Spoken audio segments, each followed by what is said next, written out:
Depuis un moment déjà, il y avait une commission spéciale sur l'évolution de la loi concernant les soins de fin de vie qui a présenté aujourd'hui un rapport. Et ce qui est beau dans cette histoire-là, c'est que ce sont les 4 partis politiques qui s'entendent sur l'ensemble des recommandations. Écoutons un extrait de leur point de presse aujourd'hui. La Commission recommande que la loi concernant les soins de fin de vie soit modifiée pour permettre à des personnes atteintes de troubles neurocognitifs de pouvoir formuler une demande anticipée d'aide médicale à mourir en prévision du moment où elles seront inaptes. La Commission recommande de ne pas élargir l'accès à l'aide médicale à mourir pour les personnes dont le seul problème médical est un trouble mental. Considérant les importants désaccords qui persistent dans la société et dans la communauté médicale sur le sujet, il s'agit d'une position prudente faisant écho aux préoccupations entendues par les membres de notre commission. Nous croyons aujourd'hui que la population est prête à l'élargissement de l'accès à ce soin pour les personnes atteintes de troubles neurocognitifs. Nous avons la conviction que la demande anticipée d'aide médicale à mourir répond à un besoin très présent au sein de la population. Nous croyons aussi qu'elle permettra de mieux respecter les volontés de fin de vie des personnes atteintes de troubles neurocognitifs. Nous avons la conviction que notre proposition au sujet de la demande anticipée saura répondre aux besoins et aux souhaits de la population et à notre engagement pour le respect de la dignité de la personne. Il y a eu plusieurs phases dans cette consultation qui a donné lieu à ce rapport. Le ministre Dubé a bien reçu le rapport et va étudier les recommandations.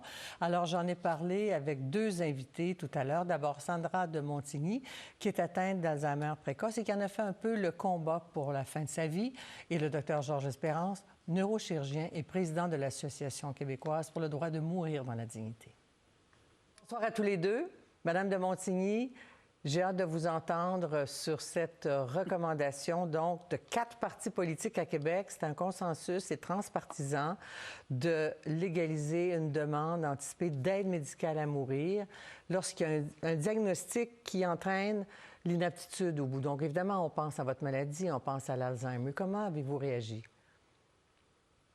Très, très heureuse de lire ça ce matin. J'ai été...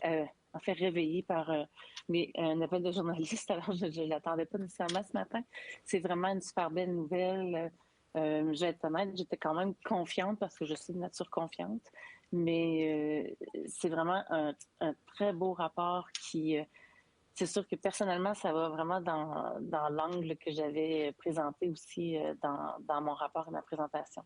Je suis très, très contente. Oui, parce qu'au fond, ce que vous souhaitez, puisque votre pronostic est assez précis, il y a encore de belles années devant vous, mais ce que vous voulez, c'est vivre intensément le reste de votre vie avec ce choix que vous pourriez exercer de décider le moment de votre départ, que ce soit bien encadré. Exactement. Pour certaines personnes, c'est peut-être difficile à comprendre, mais ça vous procure de l'espoir et du bonheur en même temps. Oui, en fait, ça m'apporte de la sérénité, je vous dirais. Parce que je sais que, bon, comme tous les êtres humains, là, la finalité, c'est la mort pour tout le monde. Mais moi, je sais avec ma maladie que c'est dans un certain temps, pas dans un temps si éloigné que ça, avec ma maladie qui dégénère relativement rapidement.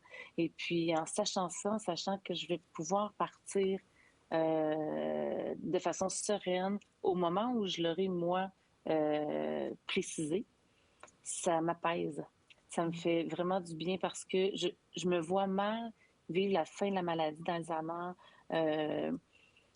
là où j'aurais besoin de quelqu'un en permanence, où j'aurais de la misère à juste répondre à mes besoins de base, manger, aller aux toilettes et tout ça.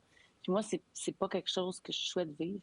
Donc, de savoir que je vais avoir le potentiel d'être capable de partir au moment où moi, je vais sentir que c'est le bon moment, que je pourrais partir en dignité, ça, comme je vous disais, ça m'apaise. Et ça va faire une grande, grande différence dans mon quotidien. Dans votre quotidien, celui de vos enfants, de votre conjoint également. Docteur L'Espérance, vous avez beaucoup travaillé à l'élaboration d'abord du premier projet de loi sur les soins de fin de vie, participer aux consultations. Vous êtes président de cette association-là. C'est une cause dans votre vie. Vous pratiquez l'aide médicale à mourir et vous épaulez entièrement le choix qui est recommandé, donc, de permettre la déclaration médicale anticipée. Qu'est-ce que ça permet, au fond? Expliquez-nous.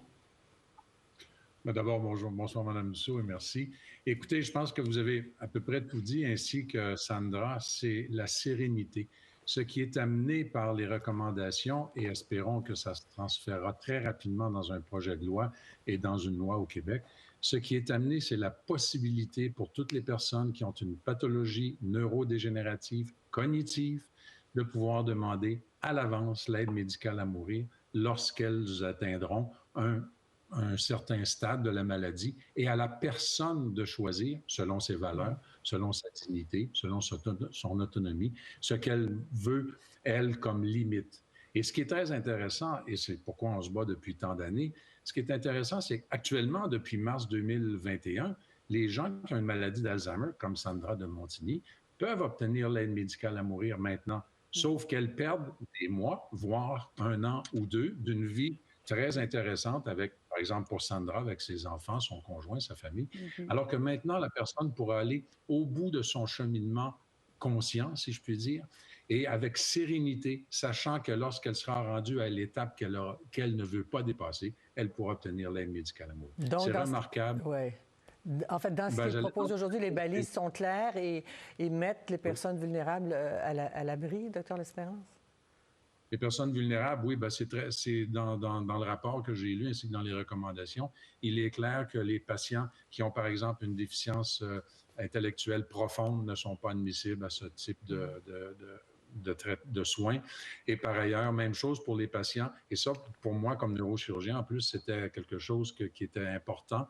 C'est que les patients qui n'ont pas fait leur directive médicale anticipée et qui ont, par exemple, soit un accident vasculaire cérébral, soit un traumatisme crânioencéphalique, bien, ils ne pourront pas demander à l'avance l'aide médicale à mourir au cas où il arriverait quelque chose. Et ça, pour les patients vulnérables et pour les gens qui s'inquiètent, bien, c'est très important. Donc, les balises sont claires. Maintenant, les balises législatives ne sont pas encore faites. Il faudra attendre un projet de loi. Mais si on se base sur le passé avec la Commission Mourir dans la dignité, les parlementaires au Québec ont fait un travail énorme. Et moi, j'ai témoigné devant eux et vous allez peut-être trouver ça curieux, mais je les remercie vraiment du fond du cœur. J'ai écouté beaucoup de mémoires et d'entrevues qui ont été faites par les parlementaires et les questions étaient extrêmement pertinentes et on voyait qu'ils travaillaient vraiment pour le bien commun. Et ça, j'ai trouvé ça remarquable. Un argument qui est soulevé, puis je ne sais pas si c'est vous, Sandra, qui peut répondre à cette question-là. Vous en avez beaucoup parlé avec vos proches. On sent qu'ils vous appuient dans vos demandes, dans votre combat. C'est le poids que pourra représenter la décision, le moment choisi. Est-ce que c'est à ce point précis qu'il n'y a pas de doute? Qui va enclencher? Êtes-vous certaine que votre choix sera à la fois respecté et que la famille, dans le fond, ne reculera pas devant ce choix que vous avez exprimé à un moment donné? Parce que la famille pourrait dire c'est tellement lourd, on ne veut pas l'exécuter. En fait, c'est sûr, comme disait Dr. L'Espérance, on est au stade des recommandations, donc il va falloir voir comment le projet de loi va se déployer. Mais si moi, je parle au niveau vraiment personnel, moi, ma famille me supporte entièrement depuis le début des discussions qu'on a à ce sujet-là.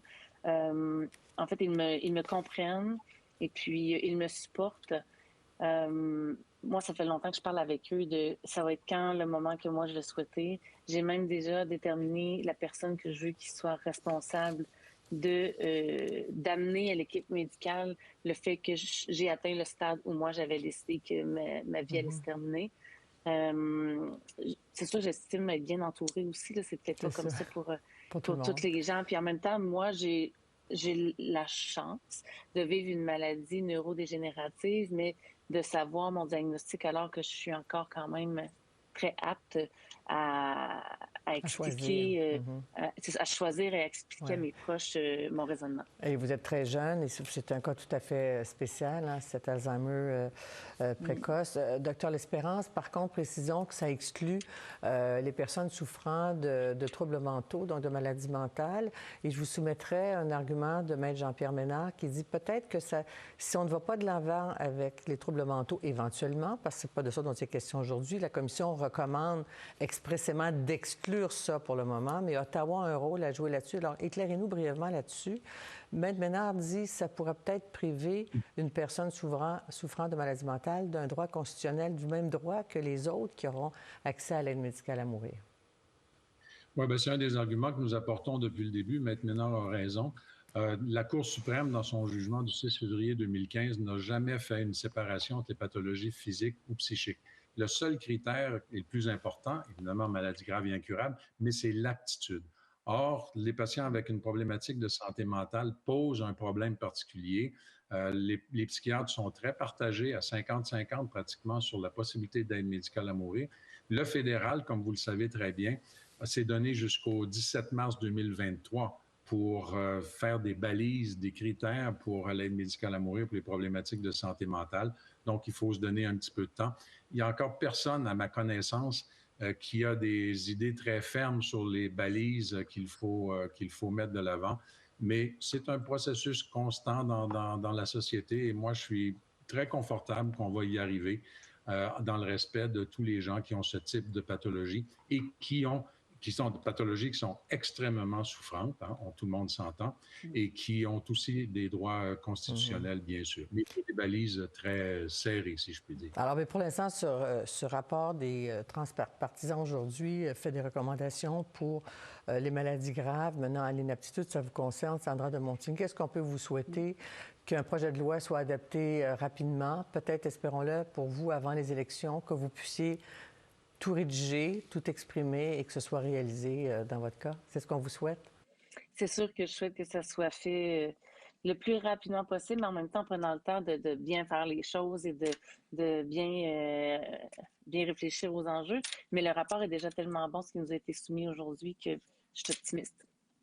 Alors, bon courage à vous. Merci d'avoir accepté notre invitation aujourd'hui, Sandra de Montigny. Merci, Dr L'Espérance.